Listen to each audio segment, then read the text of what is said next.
If you choose to be a leader for life, there are going to be many times that you're going to be asked to speak in front of a group of people or to speak on stage. And the very thought of me saying that to you, if you get nervous in your stomach, if you get anxiety a little bit, then I want you to know something. You may need to work on your stage speaking abilities. Hello, leaders. My name is Jason Graziani, and welcome to our channel, Leader for Life. Today we're going to be talking about how to be a better stage speaker. How do I communicate? How do I articulate? Man, I'm not a good speaker. I'm kind of nervous. I want to be a leader, but what if I am asked to speak in front of other people? I want you to know something. I remember feeling all those same thoughts. Growing up shy, growing up introverted, growing up worried because, man, what if I don't say the right thing? What if I'm nervous? What if I don't do a good job? I want you to know something. It's totally normal. It's totally normal. We all go through 3 stages. In everything that we do, first we're awkward. Then we're mechanical, then we're natural. And I want you to know something. If you've been following the videos, I've practiced my stage speaking many times, hundreds, even thousands of times. And I want you to know something. You're going to be very good if you follow some of these tips that I give you, and we'll go from there. Now, some of the available resources that you have to you, organizations like Toastmasters are world renowned for teaching people how to be better communicators. You could pay for classes and go to speech classes. I remember doing that when I was in junior high. Or you could even grab book series just like these right here at Brooks Brothers. How a Gentleman Would Dress, As a Gentleman Would Say, these types of books. I would grab tools and tips and anything that I could get my hands onto so that I could copy. In fact, since you guys have access to YouTube right now, since you're probably watching me on that, you could go watch pastors. You could watch athletes in post-game interviews. You can watch business executives, stocks executives. There's so many people that speak, and you could start stealing the ways that they have transitions and their speaking styles to make them their own. But the key is, the way we're going to go through this today is this black column here is the focus. It's the topic. It's the area we're going to talk about. In blue, it's the things you want to do, the good things. In red, it's bad, the things you don't want to do. So let's go ahead and get started. First, to be. How do you want to be? How do you want to act? Who do you want to be when you walk up on stage? I think some of the best ones include being genuine, being yourself. Don't act like somebody else. Be yourself. Be excited. The most excited version of you is good enough. Be grateful for having the opportunity to have eyes and ears listening to you. And most importantly, be prepared. Ask yourself a simple question. What am I asked to speak on? What does the audience expect me to cover? And am I prepared to deliver and articulate that message? Here's what you don't want to do. Don't act cool or act funny or act wise or popular or deep. Now, those are all good words, but notice I said act.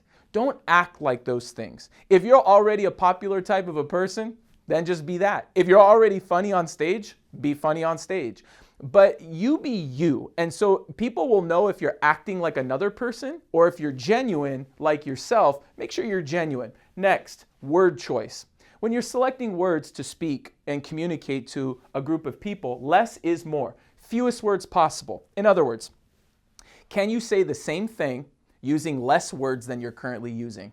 If the answer is yes, take some words out. Maybe you're just filling words, maybe you're saying too much, and you really don't need to say those things.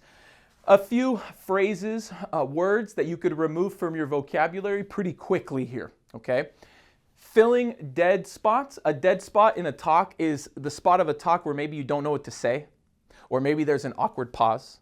And so you're filling the pause because that's natural, what human beings do when we communicate. We say words like basically, way too much. Like, you know, does that make sense? And you know what I mean? Those phrases are okay once in a while, but typically what people do is they overuse phrases like that. There's many more, but you'll ask your friends and family, say, hey, what are things I say all the time while I'm speaking? They'll know. They'll say, oh, you always say this. And I do it too. Just letting you know, we all have those issues and we all have to work on those things. Just make sure to ask the people around you or videotape yourself or record yourself. You'll start noticing some of those filler words that you use maybe a little bit too much. Posture. Stand as tall as you are, shoulders and chin. What does that mean? In the book, How to Be a Gentleman, it says, a gentleman stands as tall as he is. So whether you're 5 foot tall, 6 foot tall, 7 foot tall, doesn't matter. You don't need to be quote unquote taller. You just need to stand as tall as you are. What are things you don't want to do? Leaning, slouching. What would that mean? Dropping your shoulders down to any level that's shorter than the shoulders are supposed to be. So when you stand and you have your posture, just make sure you don't need to put your chest too far out, okay? I naturally was taught growing up to put my shoulders back a little bit, my chest up a little bit, but just to make sure my shoulders are both at the level that is as tall as I am.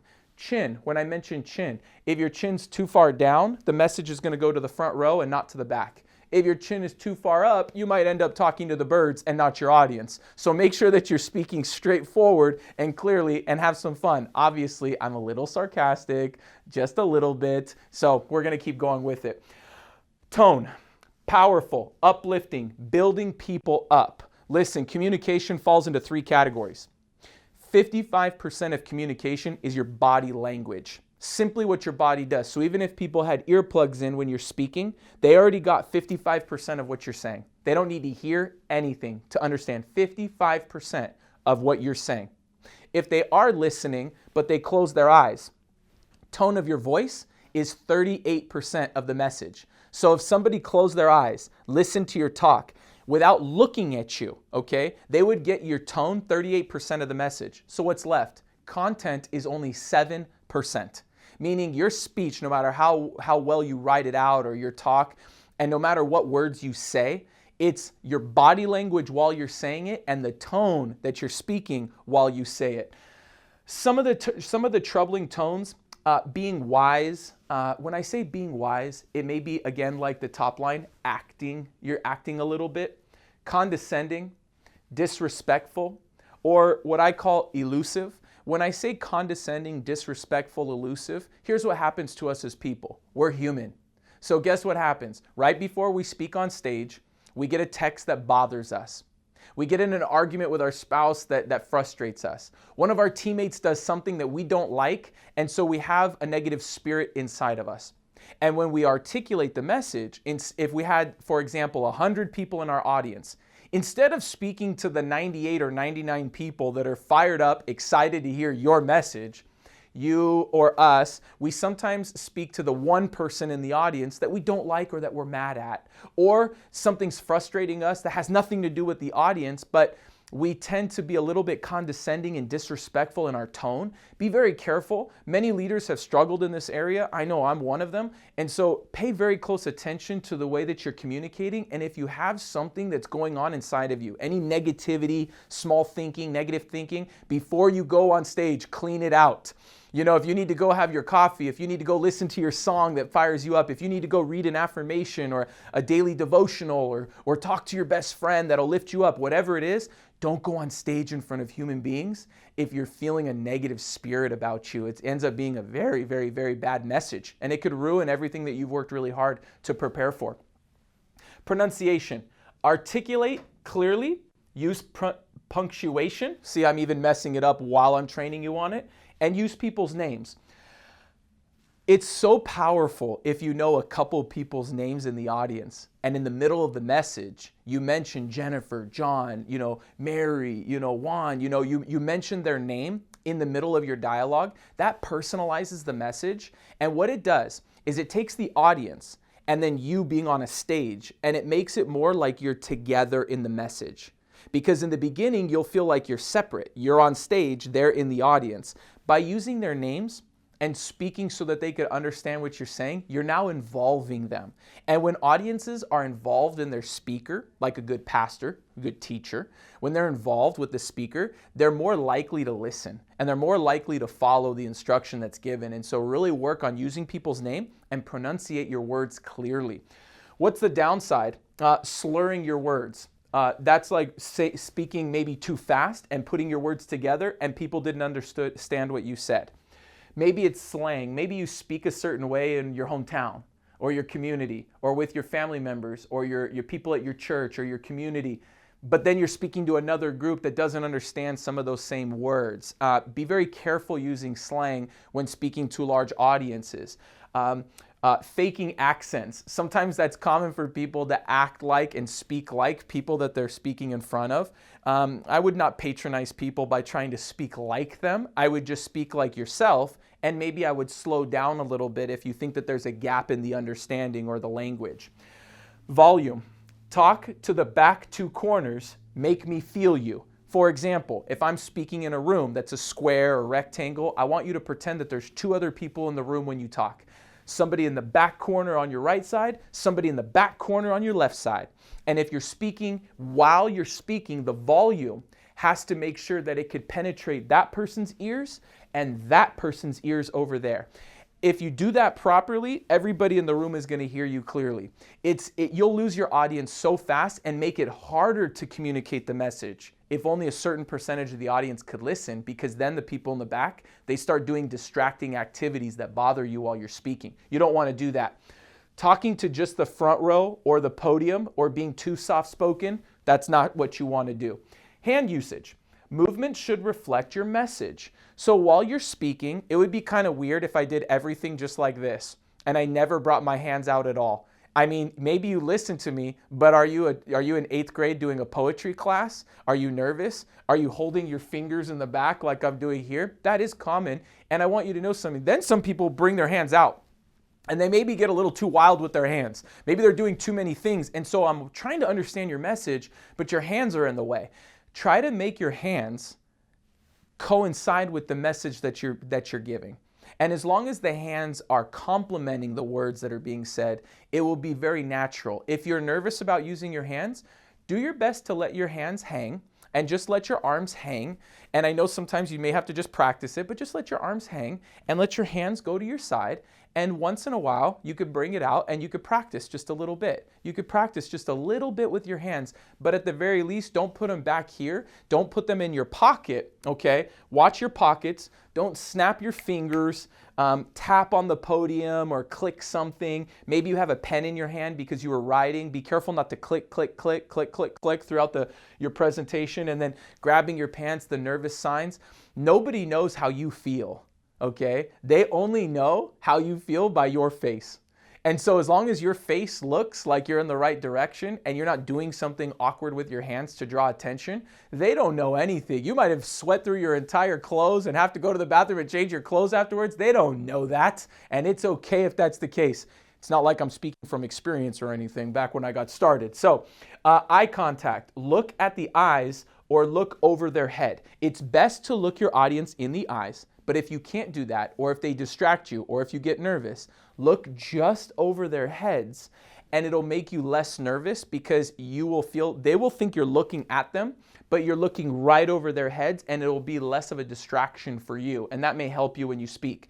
Looking or standing in one place or looking down is something you want to avoid. If you have the opportunity and you are on a stage or somehow wherever you're speaking, if you have the opportunity, go ahead of time and walk the stage. Like before your talk, before the audience gets there. Just practice being on one side and then walking over to the other side while you're communicating. And then that way it's almost like practicing your dance steps. I don't know how to dance, but if I was to be a dancer, my guess is you'd have to practice the steps. And just like an athlete practices, a professional basketball player, or a football player or soccer player, they always practice their basic moves before they play the game. It would be the similar thing, kind of like a pre-game for sports. You want to make sure to do that for your own business and make sure that you're moving and mobilizing yourself to communicate with this side of the room and with this side of the room. Dress code.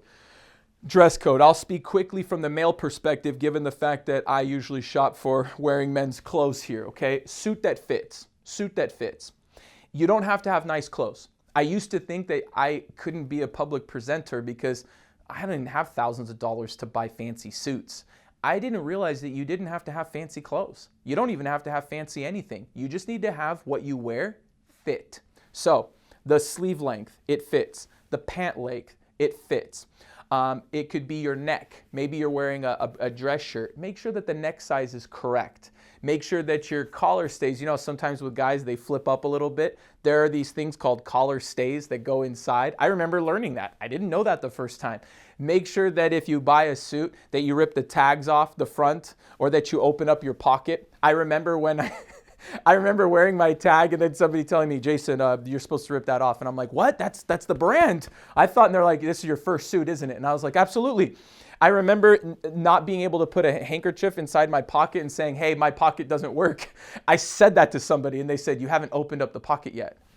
And they just reached in and just opened it up. And I was like, oh. So that's how I learned. We didn't have YouTube back then. So you're learning this way, but those are things that you may want to do on your suits. For the ladies, and for anybody for that matter when you're speaking, just dress up. Dress a little bit more than the audience. Not too much to where they don't relate. If you're speaking to a blue-collar crowd and you come in a three-piece suit, they may not relate to you. But if they're a blue-collar crowd, maybe I'll roll up my sleeves, maybe I'll take my tie off, maybe I'll take my jacket off, but I still have to be a little bit, I want to be respectful for the audience that I'm speaking in front of. And so make sure on your dress code that clothes that are too big or too long or even distracting colors or jewelry. Sometimes it's earrings and necklaces or bracelets that either make noises or they get in your way. Make sure that your accessories accessorize you, not you trying to accessorize the thing you're trying to wear. Make sure that you do that, whether you're male, female, just make sure that those are done correctly. For the men's coat, final tip, for the men's coat buttons, men's coat sometimes has one button, maybe they have two buttons, and sometimes even three buttons, okay? Just remember this when buttoning your suit coat. Always, sometimes, never. If there's three buttons, the top one is an always when you're being proper and professional. The second one is sometimes, it's your choice, but the bottom button, do not button that. That's not what you want to do. Just a tip for the guys that wear men's coats. And then for ladies, when you're wearing your clothes, obviously think about the audience that you're speaking to and just ask yourself a simple question.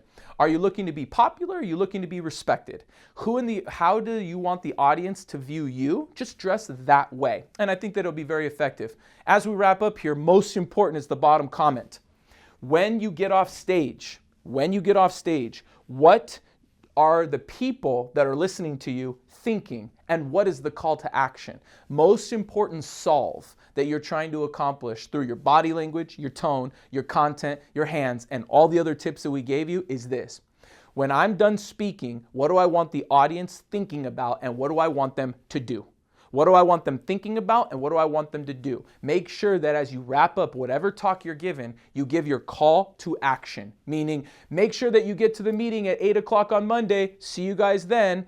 Make sure that you go download that email and read what I said and give me the response. Just give them the call to action at the end, whatever you're looking for people to do. You can go ahead and do that. It sounds something like this. If this video helped you out here today, I want you to subscribe to our channel, Leader for Life. If you think about somebody that speaks in front of people that could benefit from some of this material, go ahead and share the material to them. If you'd like to comment and add something to this, I'd love to hear from you. Maybe you could comment and we could give an abridged version of this later. If you disagree with any of these points, comment on that too. But anything that you need us and our production team to put together over at Leader for Life, we want to develop and create for you, because the entire outcome on this series is that you want to choose to be a leader for life. And we hope that you do that. You guys take care. God bless. And I'll see you at the top. Bye-bye.